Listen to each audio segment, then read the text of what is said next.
Bonjour et bienvenue sur le podcast des fourmis, le podcast qui parle de la sclérose en plaques. Moi, je m'appelle Julie et à travers les prochains épisodes, je vais te partager mon expérience et mon parcours au travers de cette maladie, mais pas que. Je vais aussi interviewer d'autres fourmis, des fourmis comme moi, malades, mais des fourmis aidantes, des fourmis soignantes, bref, tous ceux qui nous entourent pour nous aider à mieux vivre la maladie. Alors, si toi aussi, tu as envie de rejoindre notre colonie, je t'invite à t'abonner à ce podcast, à lui mettre 5 étoiles et à lui laisser un commentaire. Allez, c'est parti pour l'épisode du jour.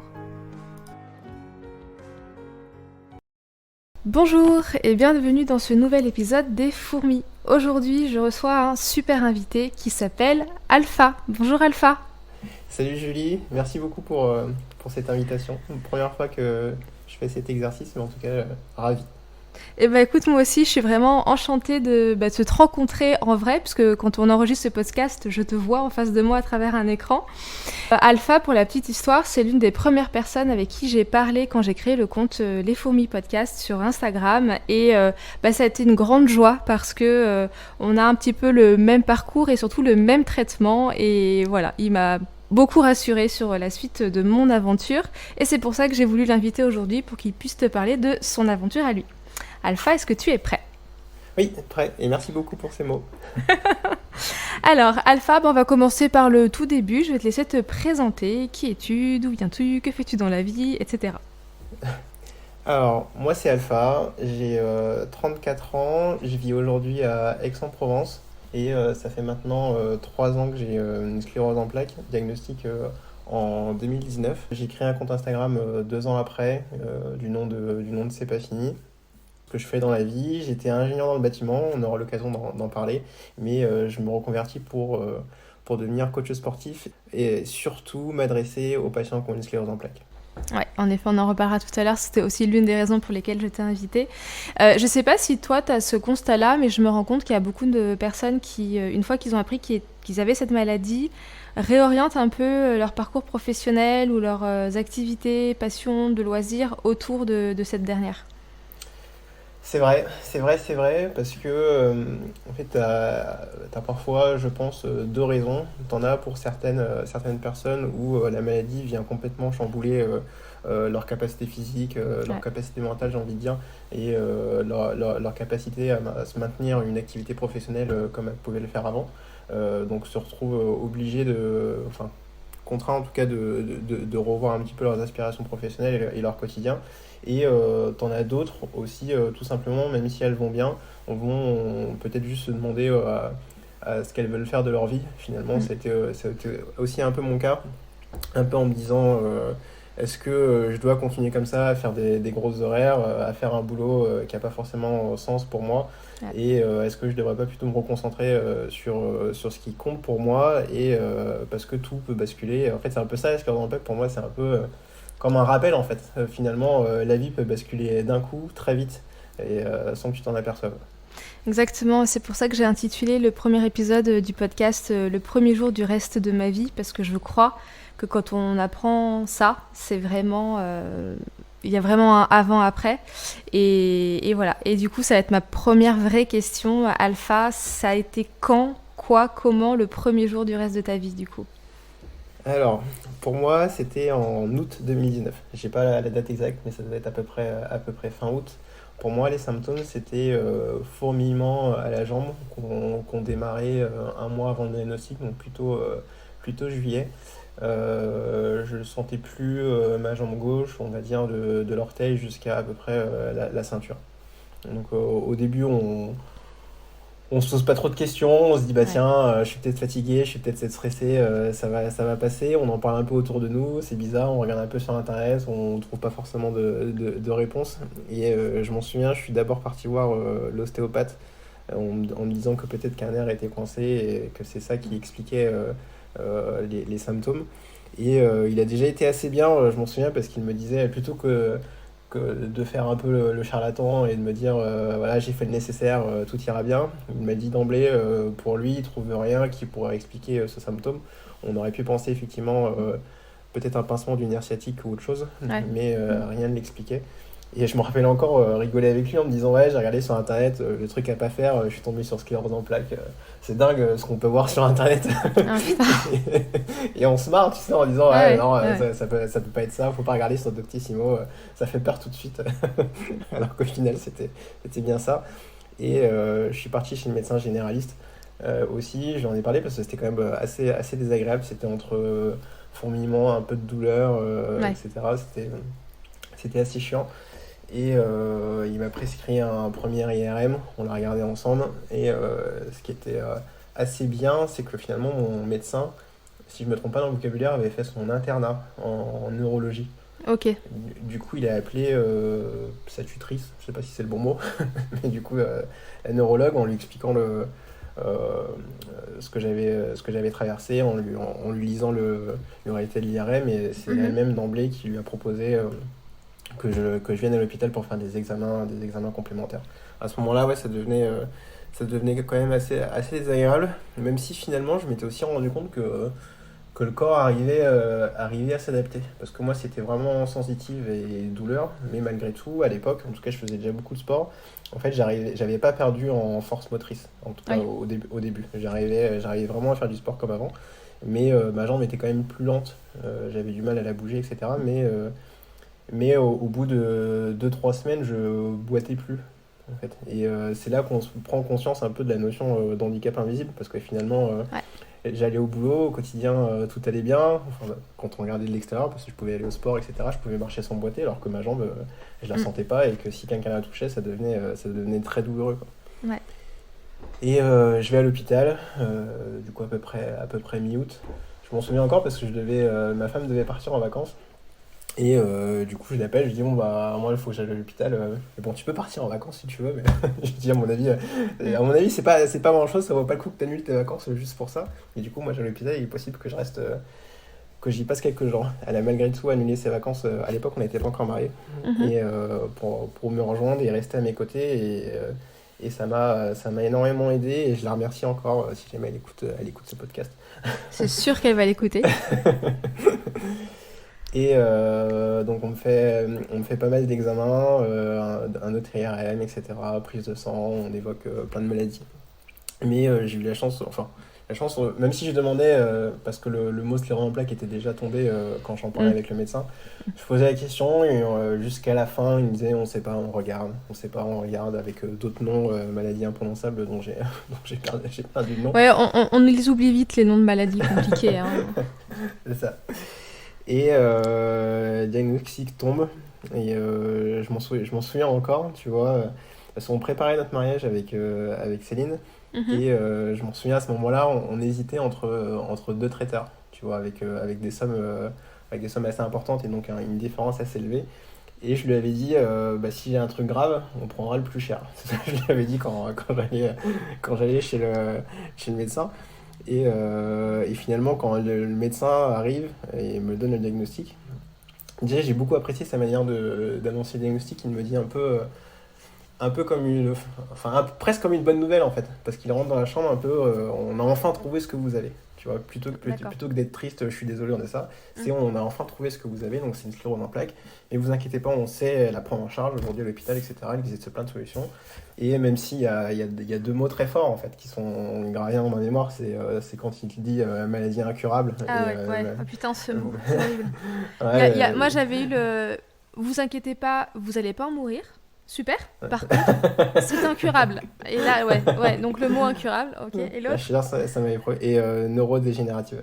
C'était Ah vraiment putain, ouais. les Ouais. deux mots où tu Mm. te dis ça se soigne pas et Ouais, de jour après jour, je risque d'aller de plus en plus mal. Moi, ouais, je ouais. te jure, je me souviens même plus de la phrase comment il a tourné, mais ces deux mots, en tout cas, c'est pour moi écrit, gravé dans ma mémoire. Et donc forcément, je m'effondre en pleurs. J'en sais, il y avait ma femme, il y avait ma soeur qui arrivait juste après. Et je la regarde et je lui dis, bon, bah du coup, on sait quel traiteur on prend. Et tu sais, je suis le seul à rigoler. Tout le monde est En triste. plus, on a le droit, du coup, maintenant de faire des blagues comme ça, un peu, qui pourraient sembler déplacées, mais en fait, ça fait du bien aussi, ça fait du bien. C'est ça, c'est ça. Et voilà un petit peu pour l'annonce du diagnostic. Après, le neurologue qui est repassé, etc., qui a répondu à pas mal de questions. Mais ce qui a été important pour moi et ce qu'il faut vraiment garder en tête, c'est elle me disait que la maladie a beaucoup changé, beaucoup évolué ces dernières années, pas forcément se référer à ce qu'on entendait il y a 30-40 ans avec Exactement. l'handicap qui était inévitable. Mm. Aujourd'hui, plein de choses existent, ça reste différent et il est tout à fait possible que je puisse mener une vie à peu près normale. C'était ce que j'avais entendu. Ouais, j'ai eu exactement le même discours ensuite, et qu'en gros, il valait mieux être diagnostiqué là, maintenant, en 2022, que même en 2012 ou encore plus en 2002. Parce qu'il y a beaucoup de traitements voilà, qui sont nouveaux, qui n'existaient pas il y a 10 ans. Mm. Et je crois qu'on prend le même, on va en parler un C'est peu ça. maintenant, ce magnifique traitement qui a un nom tellement agréable. Voilà, C'est ça. là où toi, tu as fait ta petite touche d'humour sur le traiteur, moi, ça a été la touche d'humour quand on m'a annoncé le nom du traitement. Le fameux Ocrevus, voilà, limite va crever en latin. C'est ça. Non mais c'est clair. Et alors, dis-moi, quand on t'a annoncé que tu allais avoir ce genre de traitement, donc pour information, le Crevus, c'est un traitement de seconde ligne. C'est Ouais. pas un traitement qu'on donnait il y a quelques temps en première intention. Là, on le donne très souvent maintenant en deuxième.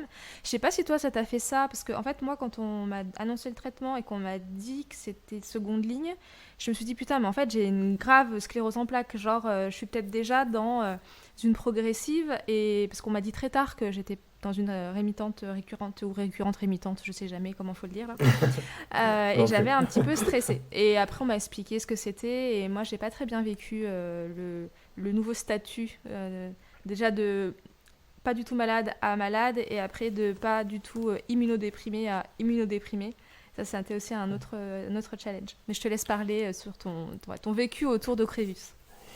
Moi, ça a été un peu décalé parce que effectivement, aujourd'hui, on donne le Crévus assez vite. Je pense qu'il y a peut-être une volonté de mettre sous cloche la maladie Ouais. d'emblée avec un traitement assez fort qui, a priori, est assez bien entre guillemets reçu par les patients. Et moi, j'ai d'abord eu un traitement de première ligne. J'ai eu Aubagio pendant 4 mois, je crois, à peu près de septembre à décembre. Et Et au Badjo, ça marche comment? des comprimés. Comprimés une fois par jour. D'accord. Moi personnellement j'avais énormément d'effets secondaires mais c'est pas le cas de tout le monde. Et en décembre du coup on fait l'IRM de contrôle donc au bout de 3 mois c'est ça pour contrôler un petit peu l'avancée de la maladie et le nombre de plaques avait plus que doublé sur mon IRM même si j'avais pas eu de gros symptômes, j'en avais un petit peu mais j'avais pas eu une vraie poussée de symptômes et c'est Et là les du coup qu'on... symptômes que tu avais eus, excuse-moi, je te coupe, les symptômes que tu avais eus, c'était des nouveaux symptômes? C'était des choses Ouais. différentes que la première fois? Ouais, j'avais eu des coups de jus dans le dos et des coups de jus dans le bras. C'était assez Des, nouveau. des coups durs? Du jus, Ah, du un coup de jus. quoi. Ouais, Ah, des décharges, ah des ouais. Ouais, décharges. Ok, des charges électriques, ouais. ok. Excuse-moi. Et ça, je l'avais pas eu avant. Après, c'était quand même nouveau entre août et décembre, mais Mm. je sais qu'octobre, novembre, ça a été assez souvent et du mal à dormir, etc. Mm. Mais c'était nouveau. Et donc décembre, on voit les nouvelles plaques, et c'est là du coup qu'on considère que le traitement ne marchait pas et qu'on propose au Crévus. Ou un peu comme tu disais, où j'avais peut-être pas pris les choses sérieusement au moment du diagnostic, et là ça me faisait vraiment peur en fait, Ouais. de me dire que finalement, peut-être qu'aucun traitement ne marchera et peut-être qu'aucun traitement permettra de ralentir la maladie. Alors que je m'étais pas posé cette question-là au mois d'août, un peu comme on me disait finalement, il y a une prise en charge qui sera faite. Mais eux, ils ont été très rassurants et finalement j'ai commencé au Crébus en février, donc c'était qu'en février 2020. Mhm.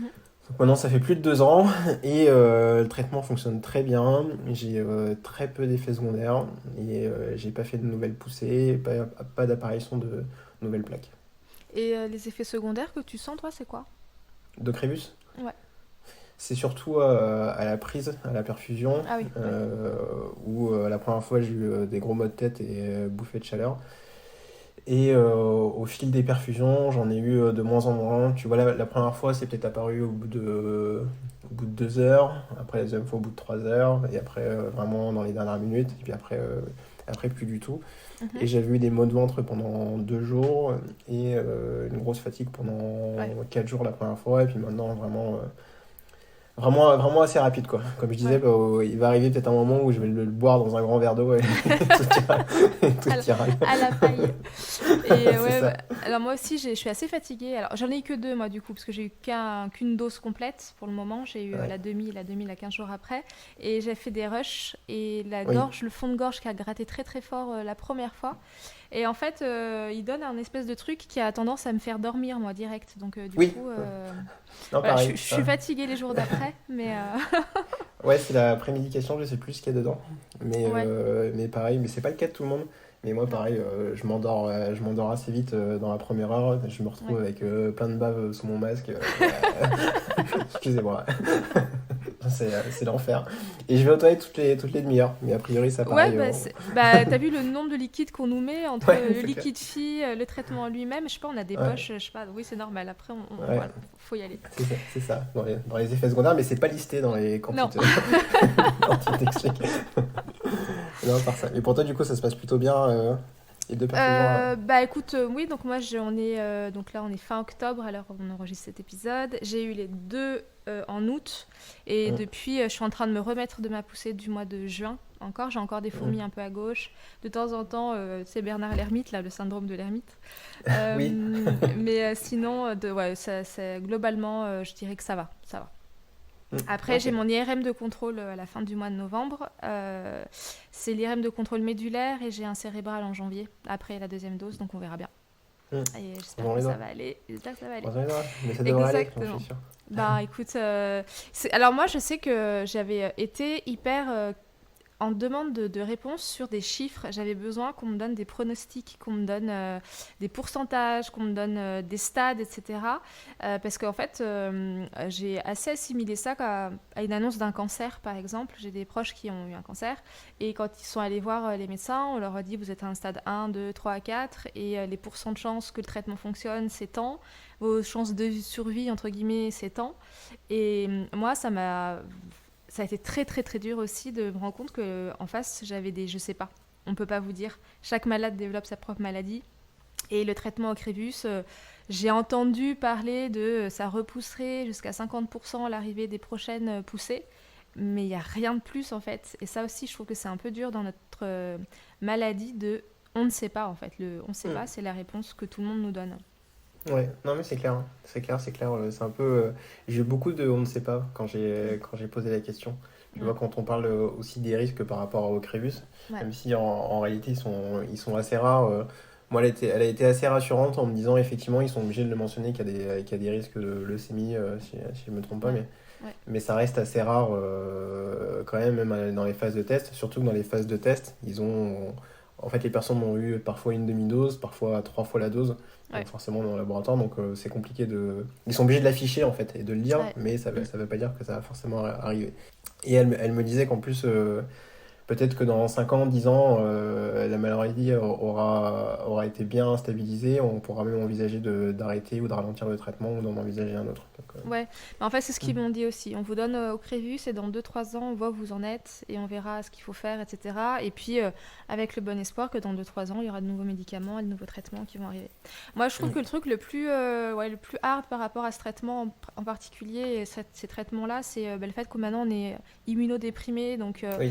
et on est dans une période de Covid. Maintenant, on est en plein hiver, ça va être la grippe. Moi, j'ai jamais eu le Covid, mais jamais, j'ai jamais eu la grippe, je suis jamais malade. Et c'est un truc qui m'angoisse un petit peu. Et il y a cette semaine, là, avant-hier, j'étais en coaching dans une entreprise. Et je vois l'un de mes clients qui arrive avec un masque. Et il me dit, ouais, je viens, je rentre juste du Covid. Tiens, un petit peu genre, oh, j'ai eu le Covid, c'est pas grave. Et je reviens aujourd'hui. Et il me dit, mais je me sens pas trac. Et là, pour la première fois de ma vie, j'ai vraiment eu ce mouvement de recul face à un malade, alors que je l'ai jamais eu. Genre, mais non, non, enfin, loin de moi. Donc, je suis partie, enfin voilà, je suis partie me mettre un masque, on a changé de pièce, on a fait le coaching à distance parce que je voulais pas non plus trop céder à la panique. Mais je trouve que voilà, on a du coup un peu des réflexes qui sont pas dans notre nature au départ. Et comme moi, je sais qu'à l'hôpital, ils m'ont vraiment fait bien stresser avec cette histoire de Covid et d'Ocrevus que voilà, des fois, c'est pas terrible, je trouve. Mm. Non, c'est clair. Moi, comme j'ai été hospitalisé avant la pandémie, on n'en avait Ouais, pas parlé, mais il m'avait juste demandé à faire le vaccin contre la grippe, mais c'était même pas obligatoire. Et par la suite, ils m'ont jamais imposé le vaccin pour le Covid. Je l'avais fait malgré tout parce que, pour toutes les raisons, le traitement on connaît pour les proches, etc. Ouais. Mais j'ai eu le Covid tout de suite. Tiens, ça qui est bien. Donc février 2020, j'ai la première fois au Crévus découpé en deux. Et début mars, Covid Putain. d'emblée, à l'époque où il n'y avait pas forcément de test PCR, mais j'avais tous les symptômes, perte d'oral, etc. Et on était confinés, donc j'ai forcément contaminé ma femme. Mm. Après, on réagit tous différemment, mais personnellement, j'ai pas eu à être hospitalisé. Ça a été plus difficile pour moi que pour ma femme. J'ai vraiment eu 3 semaines de symptômes, grosse fatigue, Ouais. et pendant 2-3 jours, vraiment des difficultés à respirer. Enfin, c'était de l'essoufflement, quoi. C'était pas non plus je vais tomber et m'évanouir. Et pour ma femme, ça a été une semaine à 10 jours avant d'être beaucoup mieux. Donc plutôt rassuré après ça. Et quand j'en parlais au médecin, même si tout le monde ne tient pas le même discours, en tout cas moi à l'hôpital, forcément quand quand j'ai eu le Covid, j'ai prévu ma neurologue et je suis rentré dans une étude statistique, etc. pour D'accord. voir justement l'impact que ça avait eu pour ceux qui avaient au Crévus et le Covid. Et finalement, elle me disait, je lui ai redemandé quelques mois après, la conclusion a été que finalement, même si beaucoup ont eu le Covid, seraient peut-être plus sujets à avoir le Covid que d'autres éventuellement, mais ils n'ont pas forcément développé de formes graves, plus de formes graves que de personnes qui sont pas sous Ocrevus. Mais je sais vraiment que tout le monde ne tient pas le même discours Non. et que certains demandent 4, 5, voire 6 doses Ouais. de Covid. Donc, Ouais. Moi, ils ont commencé à me parler d'une 4e dose. J'ai fait, les gars, on fera d'abord des tests antiviraux parce que j'en ai marre là, de me faire des picousses tout le temps. Mais c'est ça. voilà, ok. C'est Alors, ça. du coup, Alpha, on va continuer cette interview et on va axer un petit peu plus sur 3 petites choses dont je voulais parler avec toi.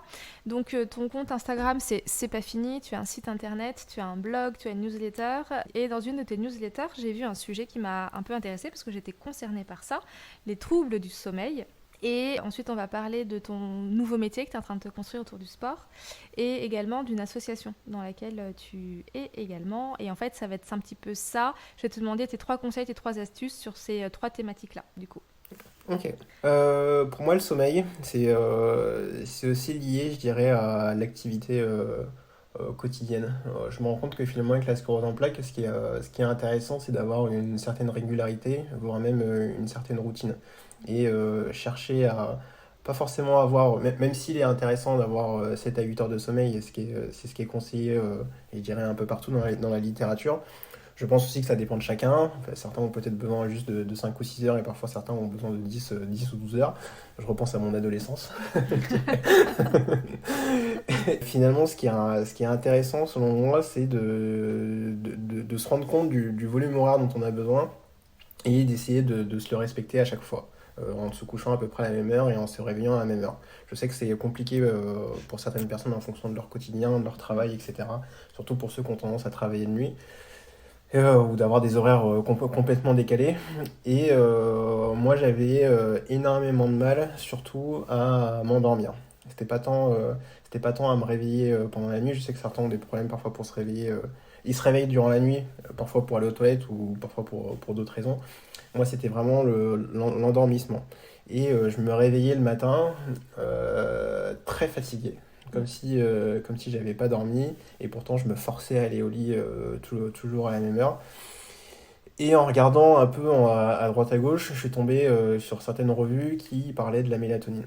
Ouais. En fait, moi de mon côté, j'ai jamais voulu aller jusqu'au CBD. Tu vois, je suis un peu frileux sur ce point, mais un peu plus rassuré par la mélatonine, comme c'est aussi recommandé par certains médecins. Il s'agit d'une molécule aussi une hormone pardon, qui est développée par le corps. Donc c'est plus C'est naturel. ouais, c'est ça. Et certains allaient très loin, enfin un peu plus loin, en le comparant. Enfin, il y a certaines études qui avaient été faites en expliquant l'intérêt qu'avait la mélatonine dans les personnes qui avaient une sclérose en plaques. Et en poussant un peu dans les études scientifiques, hein, j'ai plus forcément le bon vocabulaire, mais ça pouvait permettre de reconstruire une des barrières, je crois que c'est encéphalo quelque chose, et qui protégeait un petit peu plus le système nerveux d'éventuelles poussées. Et dans tous les cas, on sait qu'on en a besoin, on sait que ça peut en tout cas à minima aider pour le sommeil, et en plus, ça peut avoir un intérêt pour la sclérose en plaques, c'est ce que disent certaines études, mais en tout cas, il n'y avait pas forcément d'inconvénient à l'essayer ou de risque à l'essayer, tout en mesurant la chose, Mm. parce que c'est un médecin qui le prescrit. Il est possible d'en trouver en pharmacie, mais c'est souvent des petites doses, souvent couplées avec Des d'autres molécules. plantes. Ouais. C'est ça. Mais la mélatonine pure, c'est le médecin qui fournit l'ordonnance. Donc moi j'en ai parlé à mon neurologue, elle était ok, elle connaissait très bien, elle était ok pour me faire une ordonnance. Et finalement j'ai pas eu besoin de beaucoup de choses. C'est vraiment la dose minimum, j'ai plus la dose en tête, mais vraiment juste ça avait suffi pour moi pour m'endormir assez rapidement. Donc je le prenais peut-être une demi-heure ou une heure avant d'aller me coucher. Et pour m'assurer d'avoir, moi j'estimais que j'avais besoin de 7 heures pour dormir, pour m'assurer d'avoir ces 7 heures et de respecter, je dirais, l'intégralité des cycles du sommeil. Ouais. Justement sur mon blog où je parle du petit train, etc., Ouais, ouais. avec les différentes phases, pour aussi essayer de ne pas se réveiller à un moment donné alors que le cycle n'est pas terminé. C'est pour ça que, outre la théorie, vraiment apprendre à se connaître et se rendre compte que 7 heures, en se couchant à la même heure, bon, on se réveille bien. On- je pense que j'arrive à faire mes cycles complets pour me recharger. Et finalement, en fait, j'ai pas eu besoin d'en prendre, je dirais, pendant 6 mois, etc. C'était 2-3 semaines. Et après, j'ai réduit à tous les 2 jours, tous les 3 jours. Et maintenant, j'en prends surtout si je sens que ma journée a été stressante et que je Ouais. sais que je vais mouliner dans ma tête avant d'aller me coucher. Donc j'en prends un peu avant. Et après, je me réveille aujourd'hui beaucoup mieux qu'avant. Après, j'ai pas assez de. Je peux pas forcément dire que ça a changé mes symptômes, parce que au quotidien, j'en ai plus beaucoup. Mais en termes d'énergie, pour moi, c'était beaucoup mieux de bien dormir. Ça, c'est clair et net, hein. Vraiment, Ouais. vraiment la simple régularité du sommeil, hein, outre la mélatonine, juste ça. Si pour d'autres, vous arrivez à trouver autre chose sans avoir besoin de la mélatonine, je vous le recommande à 100%. Ça aide. Et puis après, il y aura d'autres choses, hein, vitamine D, manger, etc. Mais commencez déjà par ça Mm. avant de tenter autre chose, à mon avis. Et moi, c'est vrai que j'ai eu aussi des gros problèmes d'endormissement.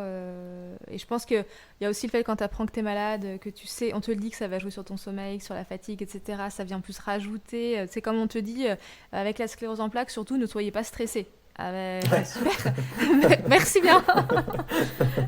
Bon, bref. Et du coup, moi aussi, comme toi, j'ai commencé à prendre un peu de la mélatonine pour m'aider à m'endormir et tout. Et en fait, après, bon, j'ai fait de la paralysie du sommeil récemment, le stress, les angoisses, le traumatisme, etc. Enfin bon, bref. Et j'avais pas envie de devenir la personne qui prend son petit de mélatonine avant d'aller dormir. Et par contre, c'est vrai que ça aide vraiment à l'endormissement. C'est-à-dire sans abrutir, on dort assez naturellement beaucoup plus vite. Je suis passée, je dirais, à 30 minutes, 40 minutes, voire une heure et demie avant de m'endormir à Mm. 30 minutes grand max. Donc c'est Ouais. vrai que la qualité de sommeil est plus forte. Et c'est bien un truc qui m'avait dit, et que j'ai ressenti aussi du coup moi, quand j'ai fait mes poussées, ma grosse poussée, etc., c'est que j'avais vraiment le sentiment que mes batteries énergétiques se vidaient super vite et qu'il me fallait vachement plus de temps pour les recharger qu'il y a quelques années par exemple. Et à Mm. l'hôpital, c'est ce qu'il m'avait dit. Il m'a dit c'est normal. Là où pour une personne, il va peut-être falloir 5 heures, 6 heures de bon sommeil, ben, en titre d'exemple, ben vous, il vous en faudra le double, voire le triple pour pouvoir récupérer. Donc, Ouais. gros focus sur le sommeil. Et donc, j'essaye d'en prendre moins maintenant de la mélatonine, parce que maintenant que ça m'a aidé. Et je suis en train de créer un rituel du soir, tu sais, comme quand on est enfant, pour Oui. mieux accepter le fait qu'on va passer une nuit. Voilà. Et sachant que moi, j'étais très, très stressée au début de me réveiller paralysée. J'avais peur de D'accord. m'endormir bien. C'était ça un peu mon truc, m'endormir bien. Et je dors, et le matin, je me réveille, et j'ai les mains où il se passe quelque chose. Et ça a été ça un petit peu voilà, mon truc. Mais j'en parlerai dans un autre épisode de mes astuces, enfin de ce que j'ai mis en place pour ça. Bah, avec Donc, plaisir. toi, ton premier conseil, c'est vraiment un sommeil réparateur, un cycle du sommeil, une routine à mettre en place et ne pas hésiter à utiliser la mélatonine avec la validation de son médecin, bien sûr. C'est ça. Pour moi, c'est vraiment le premier step. Parce que je pense que c'est pas forcément très lourd, peut-être compliqué pour ceux qui ont des enfants, des nouveau-nés, etc., ou un boulot avec des horaires décalés, mais c'est un bras de levier qui peut être déjà assez efficace avant d'envisager autre chose. Et après, on Ok. peut l'associer à d'autres choses, notamment de sport, on pourra en parler, mais ça a On va en aussi parler. un réel intérêt. Ok. Deuxième chose, deuxième conseil, ce serait de bien s'entourer. Et donc là, je vais te laisser te parler de ton association, du coup. Ouais, comme je disais un peu tout à l'heure, donc moi je pense que j'ai vraiment eu de la chance lors du diagnostic. J'étais entouré avec mes proches. Le médecin était assez bienveillant. Je sais que tout le monde n'a pas eu cette chance. À travers l'association que j'ai rejoint il y a un an maintenant, C'est pas venir. J'ai pu échanger avec beaucoup de personnes, parfois des histoires beaucoup plus tristes et des diagnostics beaucoup plus lourds, mais vraiment, enfin des annonces beaucoup plus compliquées. Tu vois, je repense à quelqu'un, tu vois, on lui a donné un traitement, c'était Obadjo, le même que moi, Oui. pendant 6 mois, et la neurologue n'avait pas eu la force de lui annoncer le diagnostic. Elle dit, ouais, en fait c'est elle-même, en regardant sur internet, elle se rend compte que c'était pour la sclérose en plaques. Elle lui Mais non. redemande au neurologue, et la neurologue dit, ouais, j'ai pas osé vous le dire. Sérieusement? Oh putain. Tu vois, ça fait 6 mois qu'elle lui donne un truc. Donc c'est pour ça, tu vois, je sais que tout le monde, Oh là tout le là. monde n'a pas eu, Mais c'est n'a pas eu grave, cette c'est grave. chance-là. Ouais, Ouais. clairement. Donc C'est pas venir, une association qui a été créée il y a quelques années. J'espère que Eva, la directrice, va pas écouter ce podcast parce que j'ai oublié la date. Je suis désolé.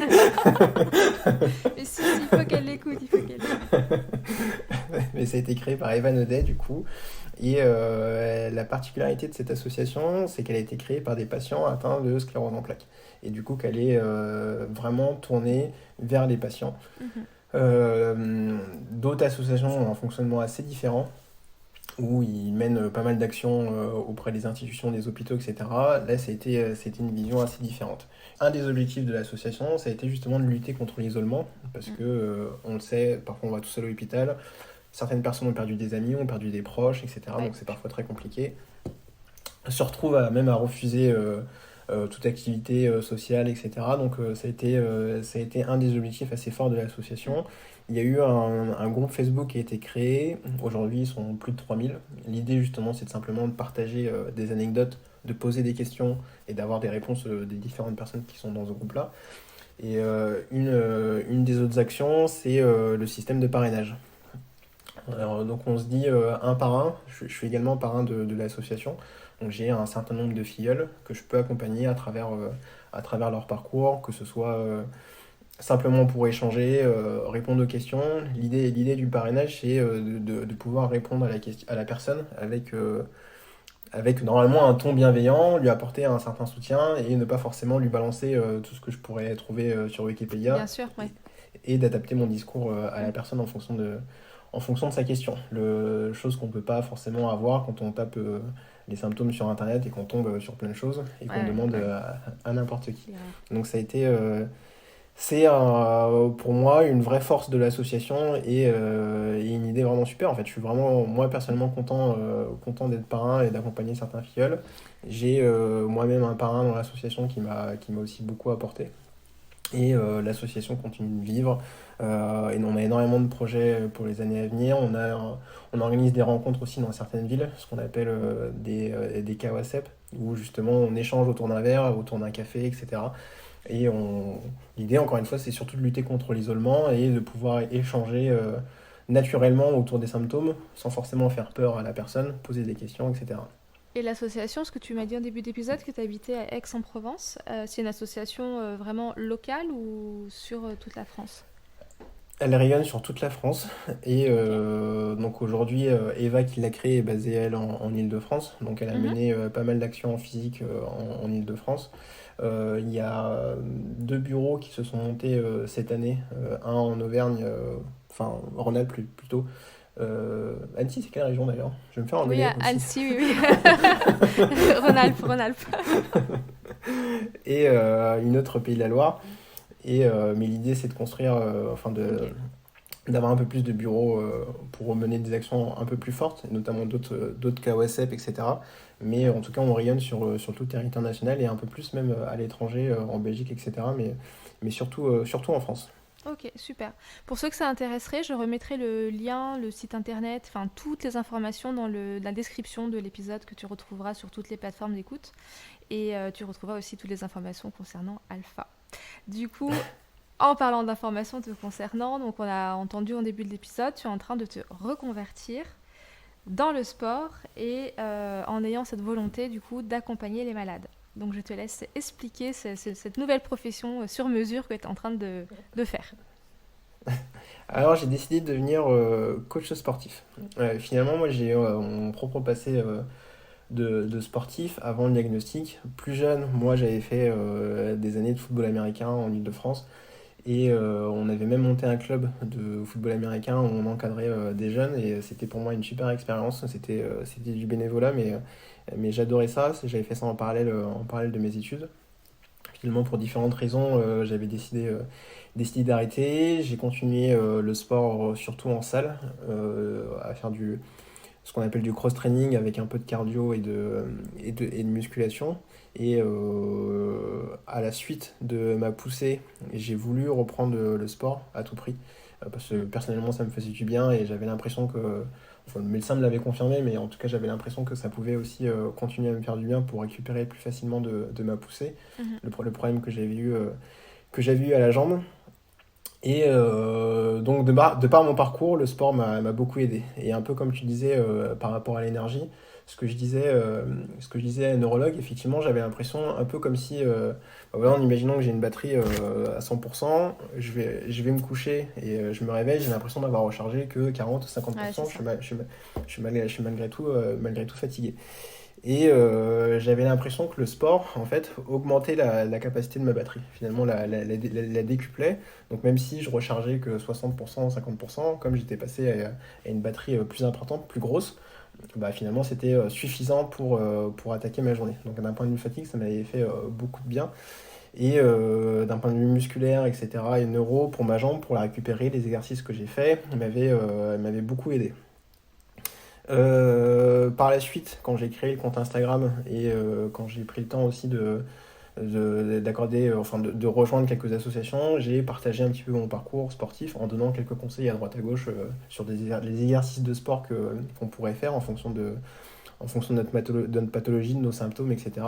Et je reprenais du plaisir, je dirais, à partager ça et à accompagner les gens, même si c'était un peu à droite à gauche.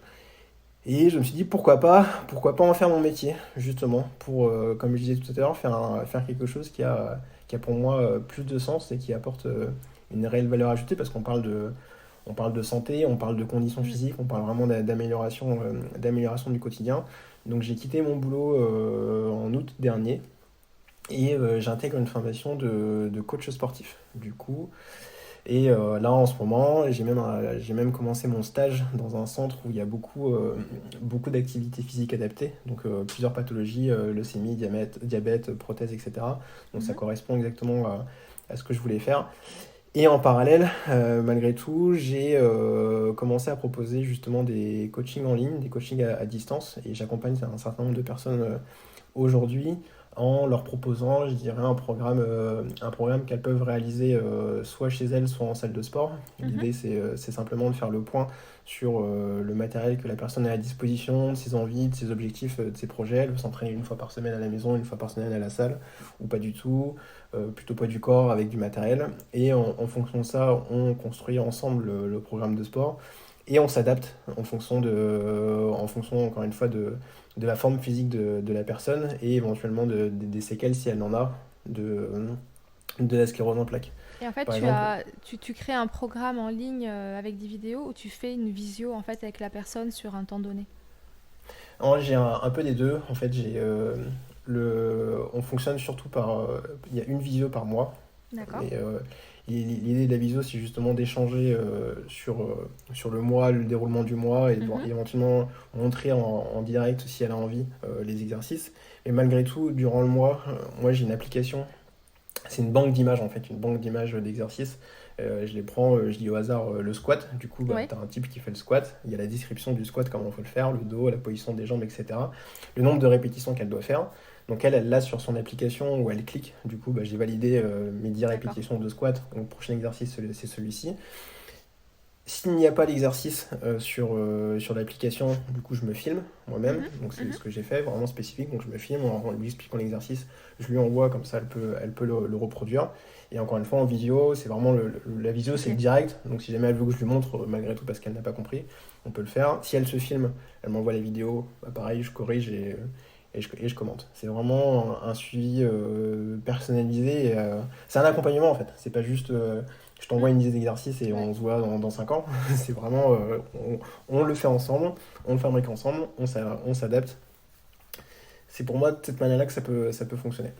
Ouais. Et du coup, cet accompagnement, tu le préconises sur 1 mois, 2 mois, 3 mois, autant de temps qu'on veut. Comment tu le construis?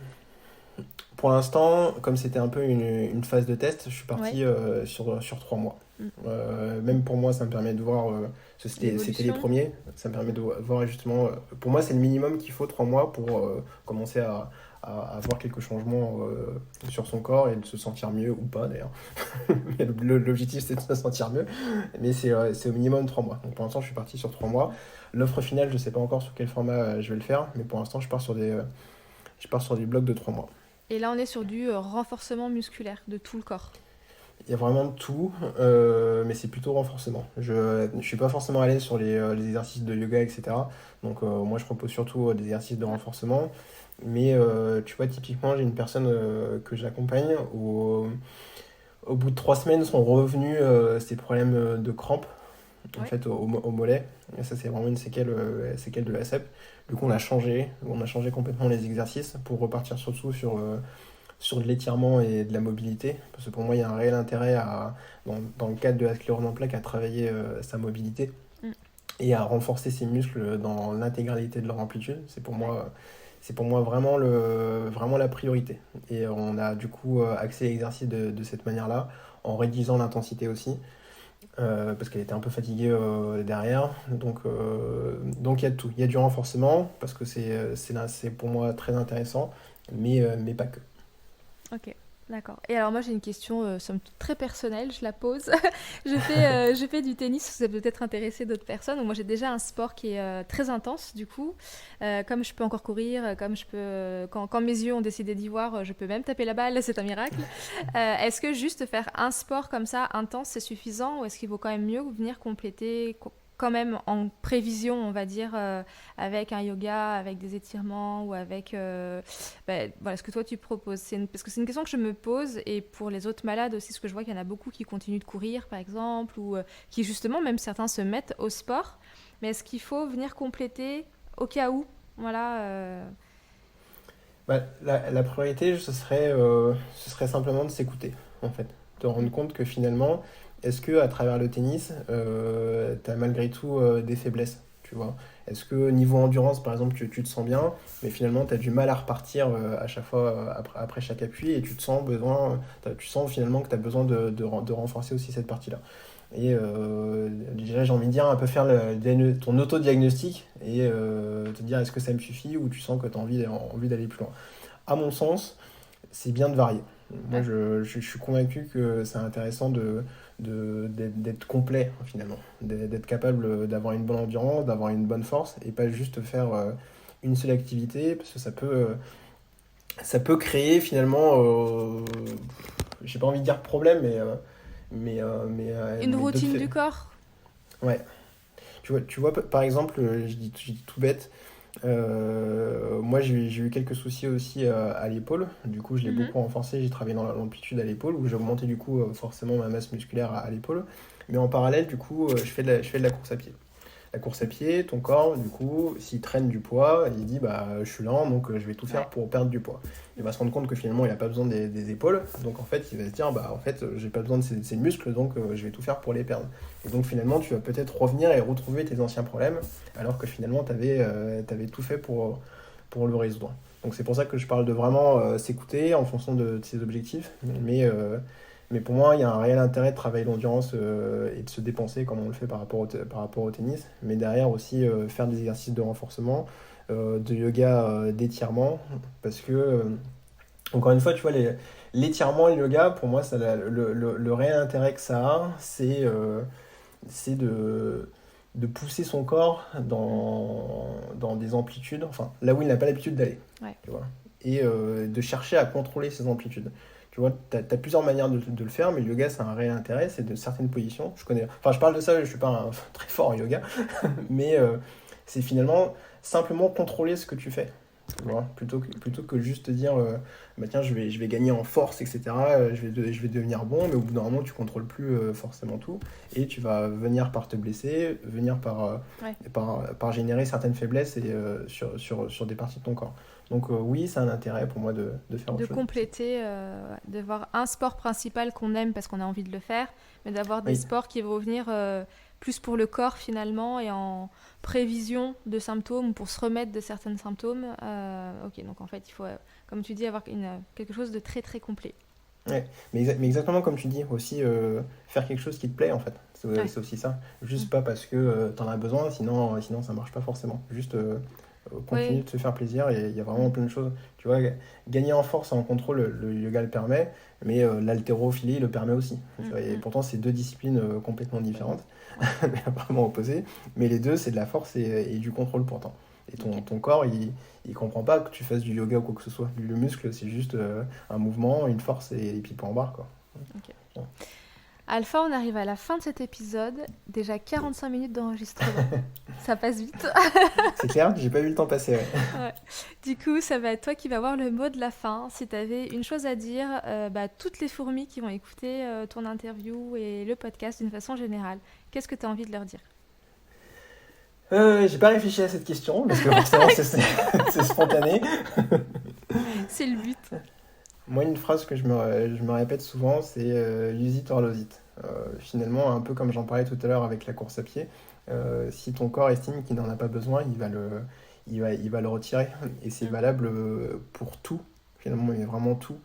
Que ce soit sa mémoire, que ce soit son endurance, sa forme, son amplitude de mouvement. J'ai un peu mal à l'épaule, j'ai du mal à la bouger, du coup je m'en sers plus, parce que ça génère des douleurs, etc. En fait... tu vas perdre encore plus en amplitude finalement. Donc déjà ce côté-là, et puis de la même manière, c'est valable aussi dans la vie sociale, quoi. Finalement, continuer à voir ses amis, c'est presque pareil, quoi. Finalement, si tu vas pas les voir, tu les perds.